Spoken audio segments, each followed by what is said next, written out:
အားလုံးတာလီစောပါဒီဗီဒီယိုမှာတော့ခါတကဘာလုံးကိုလုခက်လာစီရနိပညာတစ်မျိုးအကောင် proper ပြီးရှုံပါတယ်ရရှောင်းကတော့ကအားလုံးသိပြီးသား Friday generative AI အကောင်ပါအတူရှိုး pro ကဒီနိပညာစောလူတီးပါဗျာအတွေ့ခေါ်တိုက်ဒီအရာဝဲထုအတိုက်ဒီကိုဖန်တီးနိုင်ရညံရီတူတစ်မျိုး Friday ပါတယ်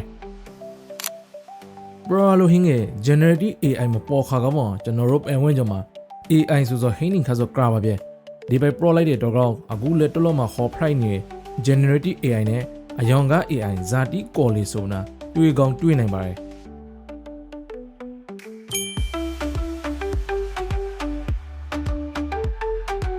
အယောင်က AI တနည်း pro က traditional AI ဒီဆိုသူကိုသံပိထားတယ်သူ့ဘက်မှာထေးသွန်းထားတဲ့မင်းညက်ရှာလာတီလောက်ကိုပဲမထားနိုင်ပါတယ်ဥပမာ crown တကောင်ပုံကိုပရာပြီးကဒီရှောင်းဇာပုံလေးလို့မင်းလိုက်က crown လို့ရပြန်ဖေးနိုင်ပါတယ်ground guitar တီးနေတဲ့ပုံဆွဲပြီးပါလို့သူကို pro လဲလို့ဟင်းကြတော့ကမလုပ်တတ်ပါဗျ။ဇာ fry လို့လဲဆိုကြသူအလောက်ကခွေးခါသဲမဲဖို့နဲ့ခံမဲဖို့အတော့တာ fry လို့ပါ။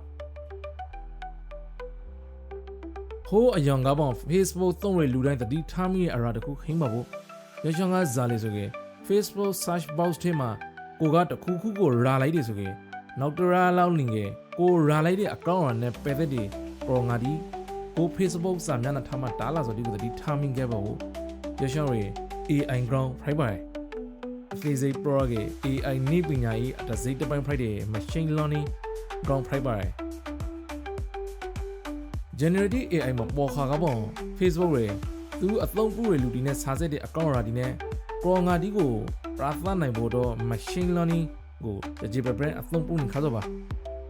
generative AI ကတော့ကိုပိုင်ဖန်တီးနိုင်စေဟင်းပါတယ်ရပိုက်သူကိုတခုခုလောက်ခိုင်းလိုက်ကိုပိုင်ဖန်တီးအဖရီထုံးနိုင်ပါတယ် generative AI ရ internet ထားမှာဟင်းရဲ့အရှာလာတီအများကြီးကိုလေးလသွန်ယူပါတယ်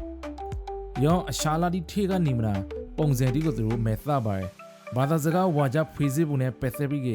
ဇာစာလုံးတီးပြီးကဇာစာလုံးလာရ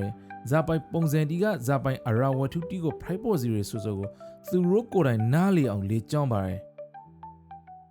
ဥမာ pro က generative AI နဲ့လူတယောက်ပိုင်အပရန်လန်စကား pro လို့ရပါတယ်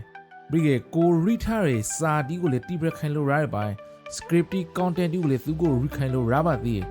နောက် an offer ကောင်းရတဲ့ရှာက prompt တစ်ခု realize ဆိုတဲ့ dev ပုံဒီဗီဒီယိုဒီကိုသူအလိုလျောက်သူဖန်တီးပြီးဆိုဖိုက်ပါတယ်